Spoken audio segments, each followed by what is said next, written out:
ലേവ്യർ അധ്യായം 1. കർത്താവ് മോശയെ വിളിച്ച് സമാഗമ കൂടാരത്തിൽ നിന്ന് പറഞ്ഞു, ഇസ്രായേൽ ജനത്തോട് പറയുക, നിങ്ങളിൽ ആരെങ്കിലും കർത്താവിന് ബലിയർപ്പിക്കാൻ വരുമ്പോൾ കാലിക്കൂട്ടത്തിൽ നിന്നോ ആട്ടിൻകൂട്ടത്തിൽ നിന്നോ ബലിമൃഗത്തെ കൊണ്ടുവരണം. ദഹനബലിക്കുള്ള മൃഗം കാലിക്കൂട്ടത്തിൽ നിന്നാണെങ്കിൽ ഊനമറ്റ ഒരു കാളയെ സമർപ്പിക്കട്ടെ. കർത്താവിന് സ്വീകാര്യമാകാൻ അതിനെ സമാഗമ കൂടാരത്തിൻ്റെ വാതിൽക്കൽ സമർപ്പിക്കട്ടെ. അവൻ ബലിമൃഗത്തിൻ്റെ തലയിൽ കൈകൾ വയ്ക്കണം. അത് അവൻ്റെ പാപങ്ങളുടെ പരിഹാരത്തിനായി സ്വീകരിക്കപ്പെടും. അവൻ കർത്താവിൻ്റെ മുൻപിൽ വെച്ച് കാളക്കുട്ടിയെ കൊല്ലണം. അഹറോന്റെ പുത്രന്മാരായ പുരോഹിതന്മാർ അതിൻ്റെ രക്തമെടുത്ത് സമാഗമ കൂടാരത്തിൻ്റെ വാതിൽക്കലുള്ള ബലിപീഠത്തിന് ചുറ്റും തളിക്കണം. അതിനുശേഷം ബലിമൃഗത്തെ തോലുരിഞ്ഞ് കഷണങ്ങളായി മുറിക്കണം. പുരോഹിതരായ അഹറോന്റെ പുത്രന്മാർ ബലിപീഠത്തിൽ തീ കൂട്ടി അതിനു മുകളിൽ വിറകടുക്കണം. അവർ മൃഗത്തിൻ്റെ കഷണങ്ങളും തലയും മേധസ്സും ബലിപീഠത്തിൽ തീക്ക് മുകളിലുള്ള വിറകിനു മീതെ അടുക്കി വയ്ക്കണം. എന്നാൽ അതിൻ്റെ അന്തർഭാഗങ്ങളും കാലുകളും വെള്ളത്തിൽ കഴുകണം. പുരോഹിതൻ എല്ലാം ദഹനബലിയായി കർത്താവിന് പ്രീതികരമായ സൗരഭ്യമായി ബലിപീഠത്തിലെ അഗ്നിയിൽ ദഹിപ്പിക്കണം. ദഹനബലിക്കായുള്ള കാഴ്ചമൃഗം ചെമ്മരിയാടോ കോലാടോ ആണെങ്കിൽ അത് ഊനമറ്റ മുട്ടാടായിരിക്കണം. ബലിപീഠത്തിന് വടക്കുവശത്ത് കർത്താവിൻ്റെ സന്നിധിയിൽ വെച്ച് അതിനെ കൊല്ലണം. അതിൻ്റെ രക്തം അഹറോന്റെ പുത്രന്മാരായ പുരോഹിതന്മാർ ബലിപീഠത്തിന് ചുറ്റും തളിക്കണം. അതിനെ തലയും മേധസ്സും ഉൾപ്പെടെ കഷണങ്ങളായി മുറിക്കണം. പുരോഹിതന്മാർ അവ ബലിപീഠത്തിൽ തീക്ക് മുകളിലുള്ള വിറകിന്മേൽ അടുക്കി വയ്ക്കണം.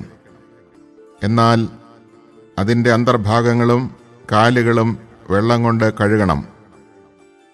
പുരോഹിതൻ അത് മുഴുവൻ ബലിപീഠത്തിൽ വെച്ച് ദഹിപ്പിക്കണം. അതൊരു ദഹനബലിയാണ്, അഗ്നിയിലുള്ള ബലിയും കർത്താവിന് പ്രീതികരമായ സൗരഭ്യവും. ദഹനബലിയായി പക്ഷിയെയാണ് അർപ്പിക്കുന്നതെങ്കിൽ അത് ചെങ്ങാലിയോ പ്രാവിൻ കുഞ്ഞോ ആയിരിക്കണം. പുരോഹിതൻ അതിനെ ബലിപീഠത്തിൽ കൊണ്ടുവന്ന് കഴുത്ത് പിരിച്ച് മുറിച്ച് ബലിപീഠത്തിൽ വെച്ച് ദഹിപ്പിക്കണം. രക്തം ബലിപീഠത്തിൻ്റെ പാർശ്വത്തിൽ ഒഴുക്കിക്കളയണം. അതിൻ്റെ ആമാശയവും തൂവലുകളും ബലിപീഠത്തിന് കിഴക്ക് വശത്ത് ചാരം ശേഖരിക്കുന്ന സ്ഥലത്ത് ഇടണം. അതിനെ ചിറകുകളിൽ പിടിച്ച് വലിച്ചു കീറണം. എന്നാൽ രണ്ടായി വേർപെടുത്തരുത്. പുരോഹിതൻ അതിനെ ബലിപീഠത്തിൽ തീയുടെ മുകളിലുള്ള വിറകിനു മീതെ വെച്ച് ദഹിപ്പിക്കണം. അതൊരു ദഹനബലിയാണ്, അഗ്നിയിലുള്ള ബലിയും കർത്താവിന് പ്രീതികരമായ സൗരഭ്യവും.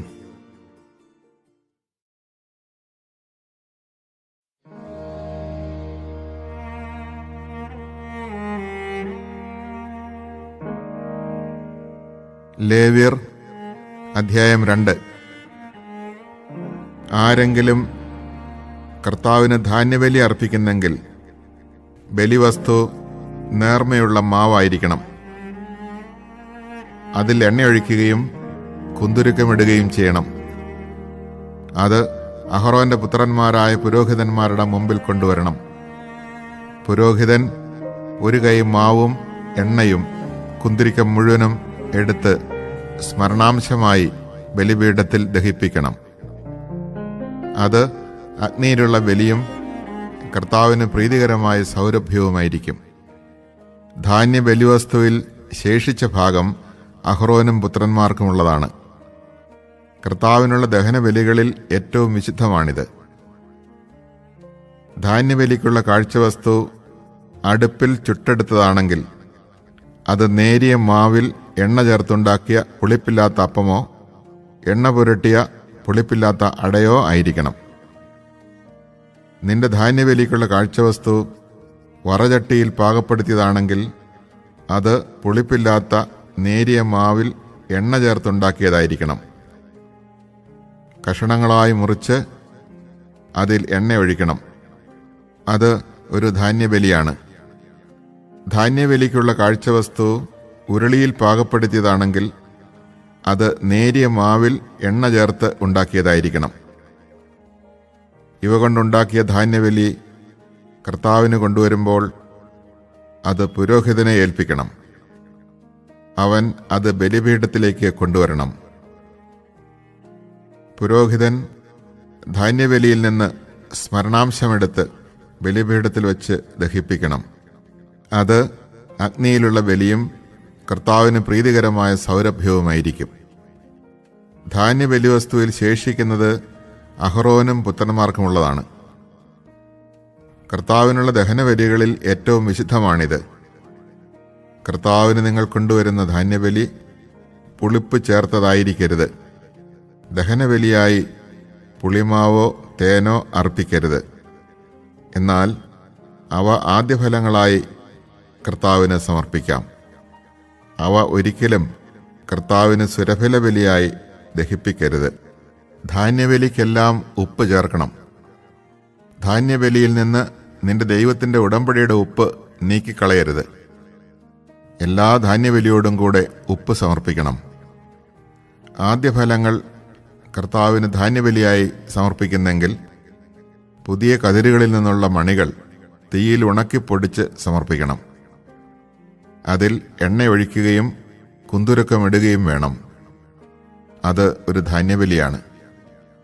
പൊടിച്ച മാവിൽ നിന്നും എണ്ണയിൽ നിന്നും സ്മരണാംശമെടുത്ത് കുന്തുരുക്കം മുഴുവനും കൂടി പുരോഹിതൻ ദഹിപ്പിക്കണം. അത് കർത്താവിനുള്ള ദഹനബലിയാണ്.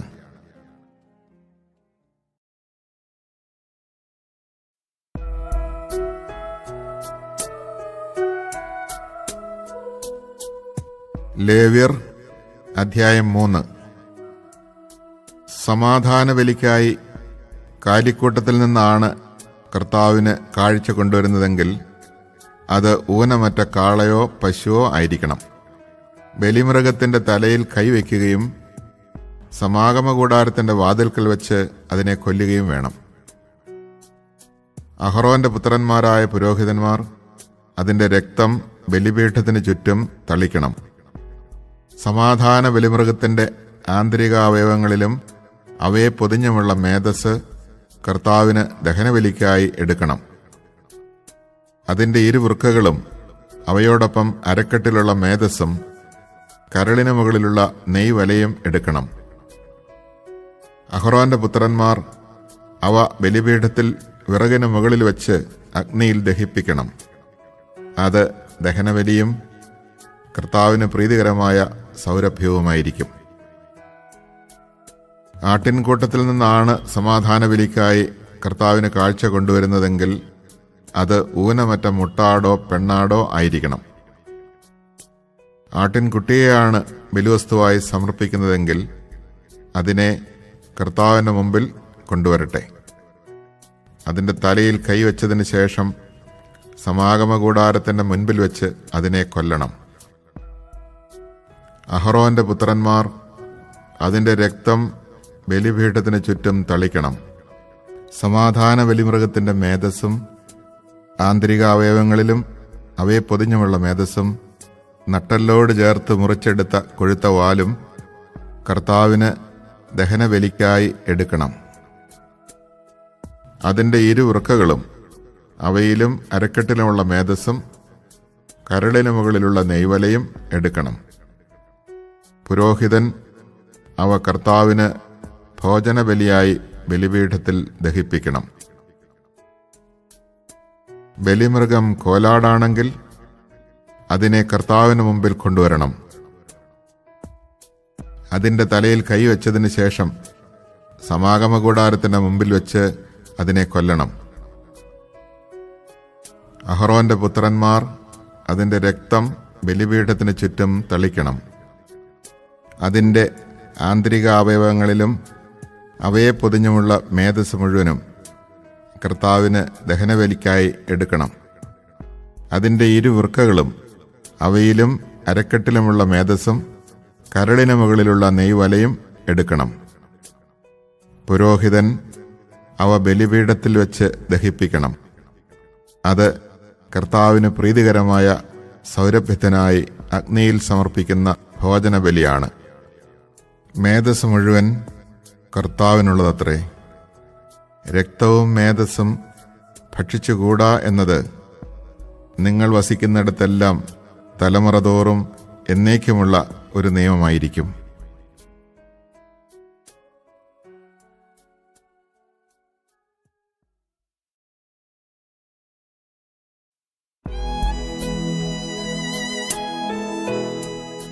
ലേവ്യർ അധ്യായം 4.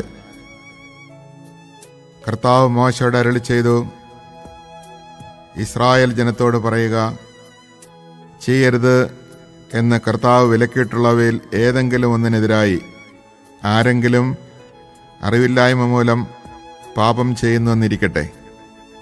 ഇങ്ങനെ പാപം ചെയ്ത ജനങ്ങളുടെ മേൽ കുറ്റം വരുത്തിവെക്കുന്നത് അഭിഷിക്തനായ പുരോഹിതനാണെങ്കിൽ അവൻ ഊനമറ്റ ഒരു കാളക്കുട്ടിയെ കർത്താവിന് പാപപരിഹാര ബലിയായി സമർപ്പിക്കണം. അതിനെ സമാഗമകൂടാരത്തിൻ്റെ വാതിൽക്കൽ അവിടുത്തെ സന്നിധിയിൽ കൊണ്ടുവന്ന് അതിൻ്റെ തലയിൽ കൈവച്ചതിന് ശേഷം അതിനെ കൊല്ലണം. അഭിഷിക്ത പുരോഹിതൻ കാളക്കുട്ടിയുടെ കുറേ രക്തമെടുത്ത് സമാഗമകൂടാരത്തിലേക്ക് കൊണ്ടുവരണം. അവൻ തൻ്റെ വിരൽ രക്തത്തിൽ മുക്കി അതിലൊരു ഭാഗം കർത്താവിൻ്റെ സന്നിധിയിൽ ശ്രീകോവിലിൻ്റെ തിരശ്ശീലയുടെ മുൻപിൽ 7 പ്രാവശ്യം തളിക്കണം. പിന്നീട് രക്തത്തിൽ കുറച്ചെടുത്ത് സമാഗമകൂടാരത്തിൽ കർത്താവിൻ്റെ സന്നിധിയിൽ ധൂപപീഠത്തിൻ്റെ കൊമ്പുകളിൽ പുരട്ടണം. ശേഷിച്ച രക്തം സമാഗമകൂടാരത്തിൻ്റെ വാതിൽക്കലുള്ള ദഹന ബലിപീഠത്തിൻ്റെ ചുവട്ടിൽ ഒഴിക്കണം. പാപപരിഹാര ബലിക്കുള്ള കാളക്കുട്ടിയുടെ ആന്തരിക അവയവങ്ങളും അവയെ പൊതിഞ്ഞുള്ള മേധസ് മുഴുവനും എടുക്കണം. അതിൻ്റെ ഇരുവൃക്കകളും അവയിലും അരക്കെട്ടിലുമുള്ള മേധസ്സും കരളിന് മുകളിലുള്ള നെയ്വലയും എടുക്കണം. സമാധാന ബലിക്കുള്ള കാളയിൽ നിന്നെന്ന പോലെ പുരോഹിതൻ അവയെടുത്ത് ദഹന ബലിപീഠത്തിൽ വെച്ച് ദഹിപ്പിക്കണം.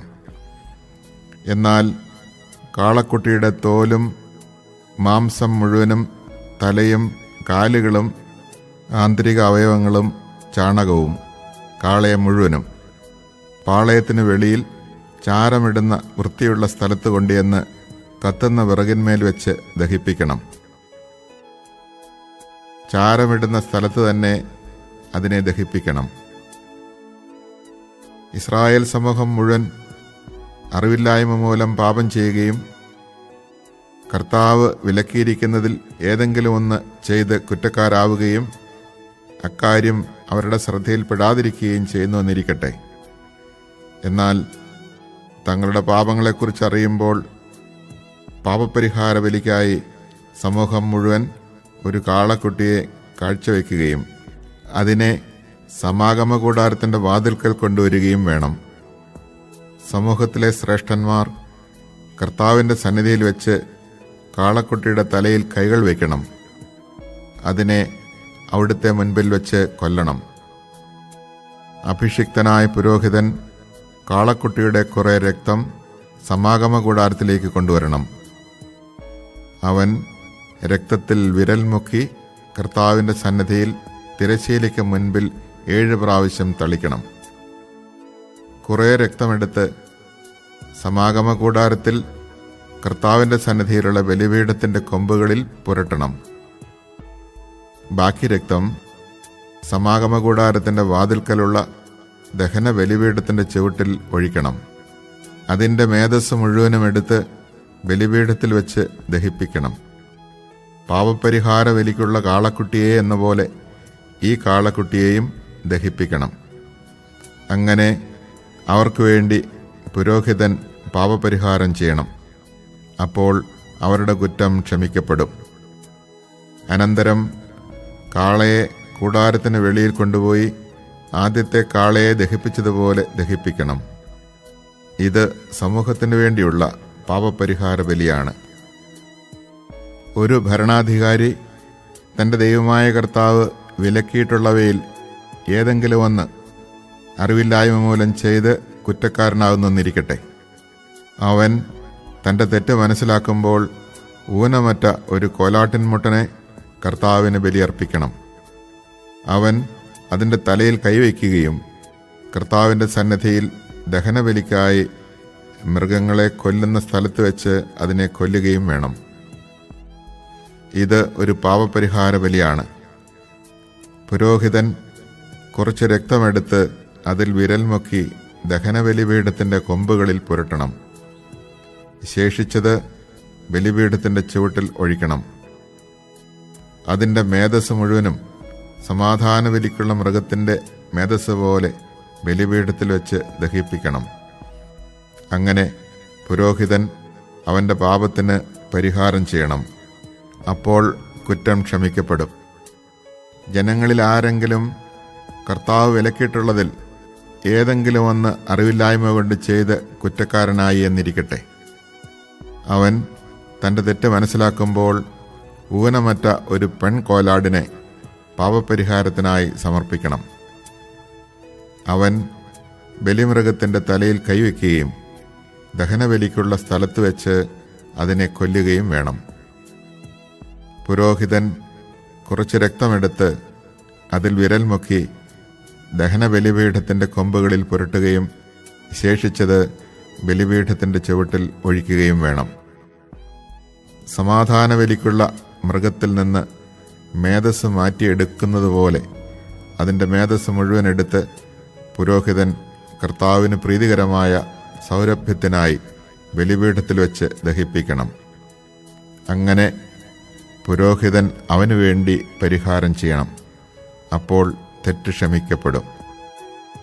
പാപപരിഹാര ബലിക്കായി ചെമ്മരിയാടിനെയാണ് കൊണ്ടുവരുന്നതെങ്കിൽ അത് ഊനമറ്റ പെണ്ണാടായിരിക്കണം. അതിൻ്റെ തലയിൽ കൈവച്ചതിന് ശേഷം ദഹനബലിമൃഗത്തെ കൊല്ലുന്ന സ്ഥലത്ത് വെച്ച് അതിനെ പാപപരിഹാര ബലിക്കായി കൊല്ലണം. പുരോഹിതൻ അതിൻ്റെ കുറച്ച് രക്തമെടുത്ത് അതിൽ വിരൽ മുക്കി ദഹനബലിപീഠത്തിൻ്റെ കൊമ്പുകളിൽ പുരട്ടണം. ശേഷിച്ചത് ബലിപീഠത്തിൻ്റെ ചുവട്ടിലൊഴിക്കണം. സമാധാന ബലിക്കുള്ള ആട്ടിൻകുട്ടിയിൽ നിന്ന് എന്ന പോലെ അതിൻ്റെ മേധസ് മുഴുവനും എടുക്കണം.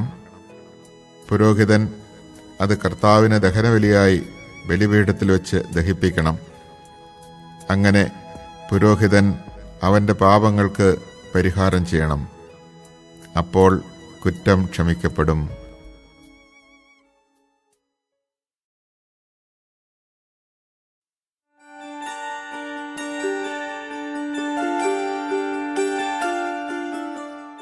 ലേവ്യർ അധ്യായം 5. സാക്ഷ്യം നൽകാൻ ശപഥപൂർവം ആവശ്യപ്പെട്ടിട്ടും താൻ കാണുകയോ മനസ്സിലാക്കുകയോ ചെയ്ത കാര്യം ഏറ്റുപറയായക മൂലം പാപം ചെയ്യുന്നവൻ അതിൻ്റെ കുറ്റമേൽക്കണം. ആരെങ്കിലും അശുദ്ധമായ വസ്തുവിനെ, അശുദ്ധമായ വന്യമൃഗം, കന്നുകാലി, ഇഴജന്തു ഇവയിൽ ഏതിൻ്റെയെങ്കിലും ശവത്തെ സ്പർശിക്കുകയും അവൻ അത് അറിയാതിരിക്കുകയും ചെയ്താൽ അറിയുമ്പോൾ അവൻ അശുദ്ധനും കുറ്റക്കാരനുമായിരിക്കും. ഒരുവൻ തന്നെ അശുദ്ധനാക്കുന്ന ഏതെങ്കിലും തരത്തിലുള്ള മാനുഷിക മാലിന്യത്തെ സ്പർശിക്കുകയും അത് അറിയാതിരിക്കുകയും ചെയ്താൽ അറിയുമ്പോൾ അവൻ കുറ്റക്കാരനായിരിക്കും. നന്മയാകട്ടെ തിന്മയാകട്ടെ താൻ അത് ചെയ്യുമെന്ന് ഒരുവൻ അവിവേകമായി ആണയിട്ട് പറയുകയും അക്കാര്യം വിസ്മരിക്കുകയും ചെയ്താൽ ഓർമ്മിക്കുമ്പോൾ അവൻ കുറ്റക്കാരനായിരിക്കും. ഇവയിൽ ഏതെങ്കിലും കാര്യത്തിൽ ഒരുവൻ കുറ്റക്കാരനാണെങ്കിൽ അവൻ തൻ്റെ പാപമേറ്റു പറയണം. അവൻ ഒരു ചെമ്മരിയാടിനെയോ കോലാടിനെയോ കർത്താവിന് പാപപരിഹാര ബലിയായി അർപ്പിക്കണം. പുരോഹിതൻ അവനു വേണ്ടി പാപപരിഹാരം ചെയ്യുകയും വേണം. ആട്ടിൻകുട്ടിയെ നൽകുവാൻ കഴിവില്ലെങ്കിൽ അവൻ്റെ പാപത്തിന് പരിഹാരമായി 2 ചെങ്ങാലികളെയോ 2 പ്രാവിൻ കുഞ്ഞുങ്ങളെയോ കർത്താവിൻ്റെ മുമ്പിൽ കൊണ്ടുവരണം. ഒന്ന് പാപപരിഹാര ബലിക്കും മറ്റേത് ദഹനബലിക്കും. അവയെ പുരോഹിതൻ്റെ അടുക്കൽ കൊണ്ടുവരണം. പുരോഹിതൻ ആദ്യം പാപപരിഹാര ബലിക്കുള്ളതിനെ അർപ്പിക്കണം. അതിൻ്റെ കഴുത്ത് പിരിച്ചൊടിക്കണം, തല വേർപെടുത്തരുത്. ബലിയർപ്പിച്ച പക്ഷിയുടെ കുറേ രക്തമെടുത്ത് പുരോഹിതൻ ബലിപീഠത്തിൻ്റെ പാർശ്വത്തിൽ തളിക്കണം. ശേഷിച്ച രക്തം ബലിപീഠത്തിൻ്റെ ചുവട്ടിൽ ഒഴുക്കിക്കളയണം. ഇത് പാപപരിഹാര ബലിയാണ്. രണ്ടാമത്തേതിനെ വിധിപ്രകാരം ദഹനബലിയായി സമർപ്പിക്കണം. പുരോഹിതൻ അവനുവേണ്ടി പാപപരിഹാരം ചെയ്യണം. അപ്പോൾ കുറ്റം ക്ഷമിക്കപ്പെടും. 2 ചെങ്ങാലികളെയോ 2 പ്രാവിൻ കുഞ്ഞുങ്ങളെയോ നൽകാൻ കഴിവില്ലെങ്കിൽ താൻ ചെയ്ത പാപങ്ങൾക്ക് പരിഹാരമായി 1 ഏഫായുടെ 10 നേരിയ മാവ് അവൻ പാപപരിഹാര ബലിക്കായി നൽകണം. പാപപരിഹാര ബലിക്ക് വേണ്ടിയുള്ളതാകയാൽ അതിൽ എണ്ണ ഒഴിക്കുകയോ കുന്തുരുക്കമിടുകയോ അരുത്. അത് പുരോഹിതൻ്റെ അടുക്കൽ കൊണ്ടുവരണം. പുരോഹിതൻ അതിൽ നിന്ന് സ്മരണാംശമായി 1 കൈ മാവെടുത്ത് കർത്താവിനുള്ള ദഹനബലിയായി ബലിപീഠത്തിൽ വച്ച് ദഹിപ്പിക്കണം. ഇത് പാപപരിഹാര ബലിയാണ്. മേൽപ്പറഞ്ഞവയിൽ ഒരുവൻ ചെയ്ത പാപത്തിന് പുരോഹിതൻ അവനുവേണ്ടി പരിഹാരം ചെയ്യണം. അപ്പോൾ കുറ്റം ക്ഷമിക്കപ്പെടും. ശേഷിച്ച മാവ് ധാന്യബലിയിൽ എന്നതുപോലെ പുരോഹിതനുള്ളതാണ്. കർത്താവ് മോശയോട് അരുളിച്ചെയ്തു, കർത്താവിന് നൽകേണ്ട കാണിക്കകളുടെ കാര്യത്തിൽ ആരെങ്കിലും അറിയാതെ തെറ്റ് ചെയ്താൽ വിശുദ്ധ മന്ദിരത്തിലെ നിരക്കനുസരിച്ച് നീ നിശ്ചയിക്കുന്നത്ര ഷെക്കൽ വെള്ളി വിലയുള്ള ഊനമറ്റ ഒരു മുട്ടാടിനെ ആട്ടിൻപറ്റത്തിൽ നിന്ന് പ്രായശ്ചിത്ത ബലിയായി അർപ്പിക്കണം. വിശുദ്ധ വസ്തുക്കൾക്ക് നഷ്ടം വരുത്തുന്നവൻ പരിഹാരത്തുകയും അതിൻ്റെ 5 കൂടി പുരോഹിതനെ ഏൽപ്പിക്കണം. പുരോഹിതൻ പ്രായശ്ചിത്ത ബലിക്കുള്ള മുട്ടാടിനെ അർപ്പിച്ച് അവനുവേണ്ടി പാപപരിഹാരം ചെയ്യട്ടെ. അപ്പോൾ അവൻ്റെ കുറ്റം ക്ഷമിക്കപ്പെടും. കർത്താവ് വിലക്കിയിട്ടുള്ളവയിൽ ഏതെങ്കിലും ഒന്ന് പ്രവർത്തിച്ച് പാപം ചെയ്യുന്നവൻ അറിയാതെയാണ് അത് ചെയ്യുന്നതെങ്കിൽ തന്നെയും കുറ്റക്കാരനാണ്. അവൻ തൻ്റെ തെറ്റിന് ഉത്തരവാദിയായിരിക്കും.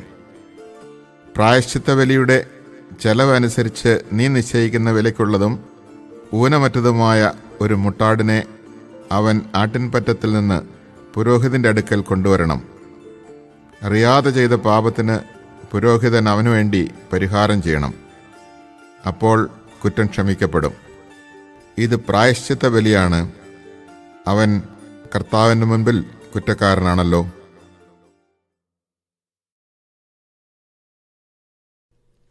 Leviticus chapter 1.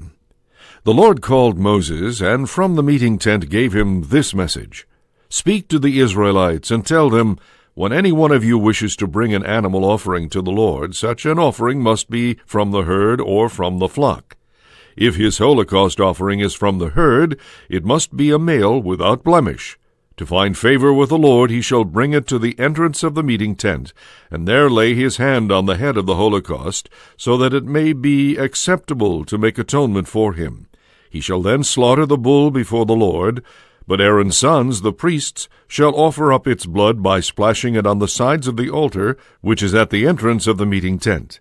Then he shall skin the holocaust and cut it up into pieces.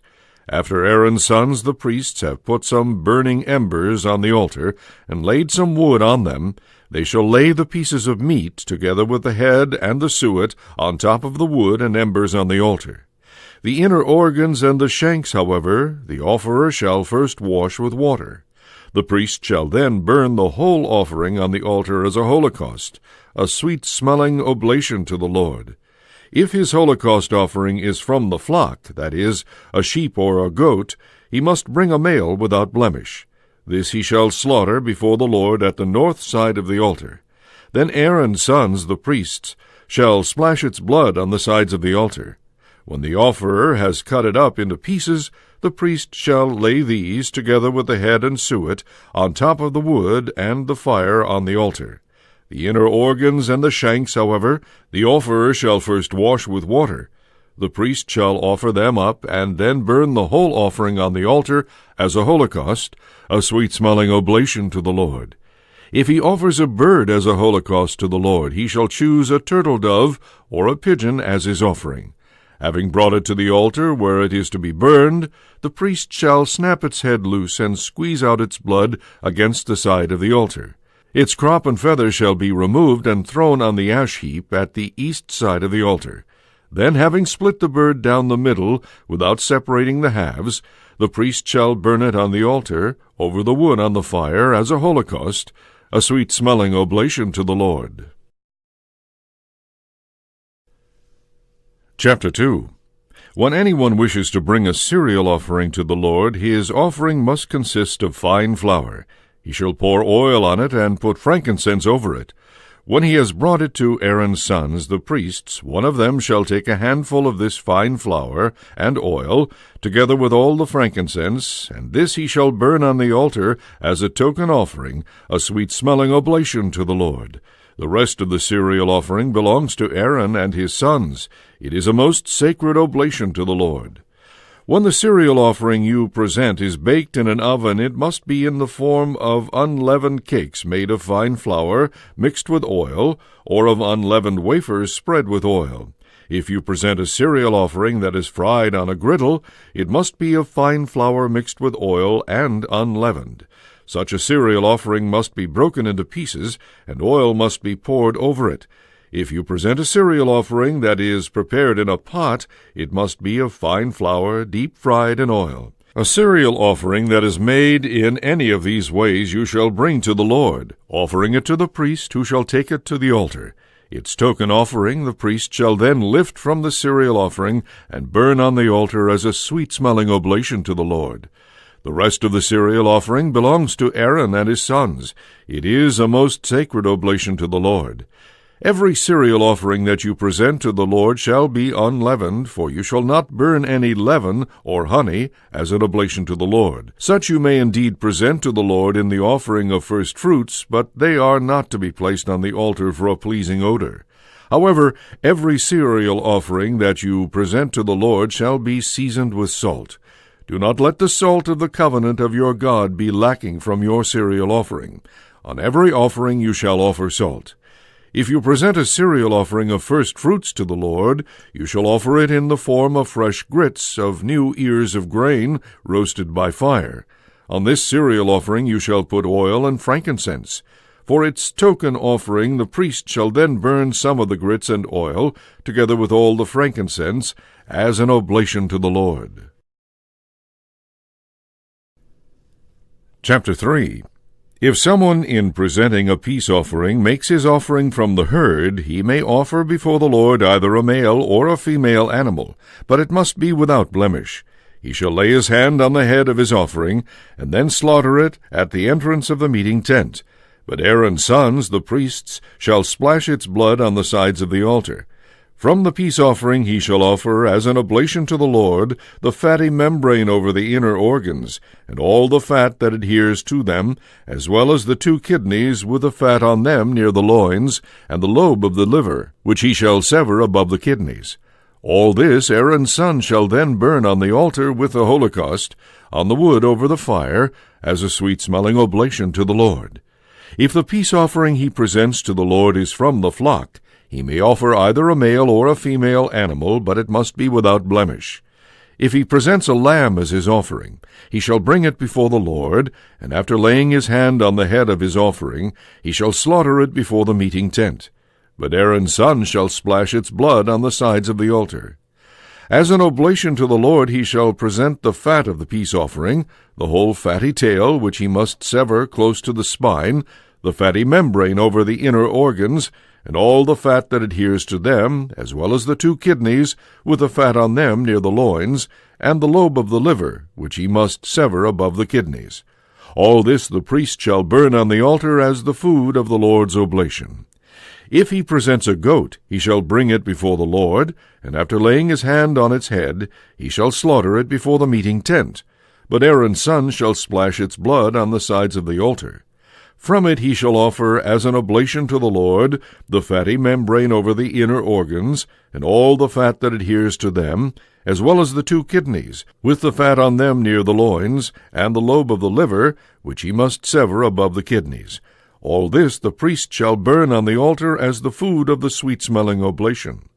All the fat belongs to the Lord. This shall be a perpetual ordinance for your descendants, wherever they may dwell. You shall not partake of any fat or any blood.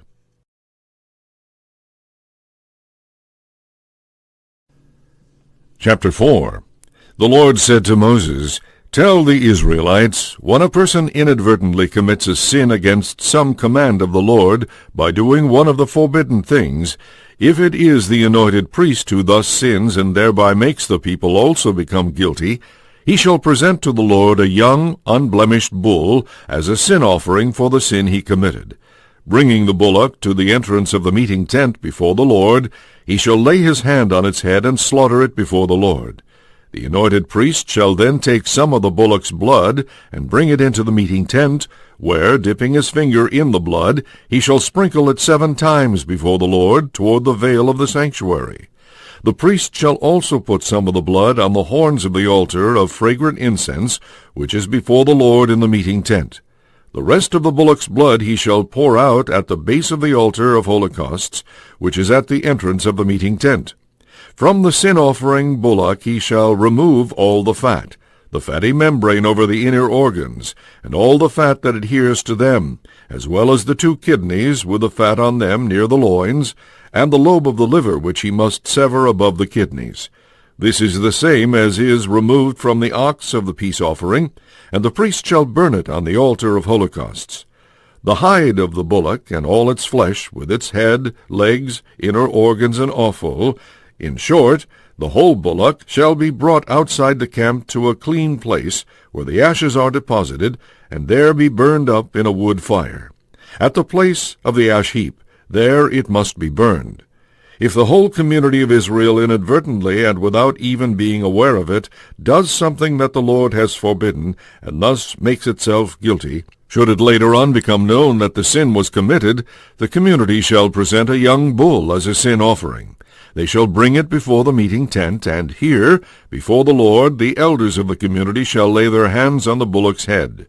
When the bullock has been slaughtered before the Lord, the anointed priest shall bring some of its blood into the meeting tent, and dipping his finger in the blood, he shall sprinkle it 7 times before the Lord toward the veil. He shall also put some of the blood on the horns of the altar of fragrant incense, which is before the Lord in the meeting tent. The rest of the blood he shall pour out at the base of the altar of holocausts, which is at the entrance of the meeting tent. All of its fat he shall take from it and burn on the altar, doing with this bullock just as he did with the other sin-offering bullock. Thus the priest shall make atonement for them, and they will be forgiven. This bullock must also be brought outside the camp and burned, just as has been prescribed for the other one. This is the sin offering for the community. Should a prince commit a sin inadvertently by doing one of the things which are forbidden by some commandment of the Lord his God, and thus become guilty, if later on he learns of the sin he committed, he shall bring as his offering an unblemished male goat. Having laid his hands on its head, he shall slaughter the goat as a sin offering before the Lord, in the place where the holocausts are slaughtered. The priest shall then take some of the blood of the sin offering on his finger, and put it on the horns of the altar of holocausts. The rest of the blood he shall pour out at the base of this altar. All of the fat he shall burn on the altar, like the fat of the peace offering. Thus the priest shall make atonement for the prince's sin, and it will be forgiven. If a private person commits a sin inadvertently by doing one of the things which are forbidden by the commandments of the Lord, and thus becomes guilty, should he later on learn of the sin he committed, he shall bring an unblemished she-goat as the offering for his sin. Having laid his hand on the head of the sin offering, he shall slaughter it at the place of the holocausts. The priest shall then take some of its blood on his finger, and put it on the horns of the altar of holocausts. The rest of the blood he shall pour out at the base of the altar. all the fat shall be removed, just as the fat is removed from the peace offering, and the priest shall burn it on the altar for an odor pleasing to the Lord. Thus the priest shall make atonement for him, and he will be forgiven. If, however, for his sin offering he presents a lamb, he shall bring an unblemished female. Having laid his hand on its head, he shall slaughter this sin offering in the place where the holocausts are slaughtered. The priest shall then take some of the blood of the sin offering on his finger, and put it on the horns of the altar of holocausts. The rest of the blood he shall pour out at the base of the altar. All the fat shall be removed, just as the fat is removed from the peace offering lamb, and the priest shall burn it on the altar with the other oblations of the Lord. Thus the priest shall make atonement for the man's sin, and it will be forgiven. Chapter 5. If any person refuses to give the information which, as a witness of something he has seen or learned, he has been adjured to give, and thus commits a sin and has guilt to bear, or if someone, without being aware of it, touches any unclean thing, as the carcass of an unclean wild animal, or that of an unclean domestic animal, or that of an unclean swarming creature, and thus becomes unclean and guilty, or if someone, without being aware of it, touches some human uncleanness, whatever kind of uncleanness this may be, and then recognizes his guilt, or if someone, without being aware of it, rashly utters an oath to do good or evil, such as men are accustomed to utter rashly, and then recognizes that he is guilty of such an oath, then whoever is guilty in any of these cases shall confess the sin he has incurred. And as his sin offering for the sin he has committed, he shall bring to the Lord a female animal from the flock, a ewe lamb or a she-goat. The priest shall then make atonement for his sin. If, however, he cannot afford an animal of the flock, he shall bring to the Lord as the sin offering for his sin 2 turtle-doves or 2 pigeons, one for a sin offering and the other for a holocaust. He shall bring them to the priest, who shall offer the one for the sin offering first, snapping its head loose at the neck, yet without breaking it off completely. He shall sprinkle some of the blood of the sin offering against the side of the altar. The rest of the blood shall be squeezed out against the base of the altar. Such is the offering for sin. The other bird shall be offered as a holocaust in the usual way. Thus the priest shall make atonement for the sin the man committed, and it will be forgiven. If he is unable to afford even 2 turtle-doves or 2 pigeons, he shall present as a sin offering for his sin 1/10 of an ephah of fine flour. He shall not put oil or frankincense on it, because it is a sin offering. When he has brought it to the priest, the latter shall take a handful of this flour as a token offering, and this he shall burn as a sin offering on the altar with the other oblations of the Lord. Thus the priest shall make atonement for the sin that the man committed in any of the above cases, and it will be forgiven. The rest of the flour, like the cereal offerings, shall belong to the priest. The Lord said to Moses, If someone commits a sin by inadvertently cheating in the Lord's sacred dues, he shall bring to the Lord as his guilt offering an unblemished ram from the flock, valued at 2 silver shekels according to the standard of the sanctuary shekel. He shall also restore what he has sinfully withheld from the sanctuary, adding to it 1/5 of its value. This is to be given to the priest, who shall then make atonement for him with the guilt-offering ram, and he will be forgiven. If someone, without being aware of it, commits such a sin by doing one of the things which are forbidden by some commandment of the Lord, that he incurs guilt for which he must answer, he shall bring as a guilt offering to the priest an unblemished ram of the flock of the established value. The priest shall then make atonement for the fault which was unwittingly committed, and it will be forgiven. Such is the offering for guilt. The penalty of the guilt must be paid to the Lord.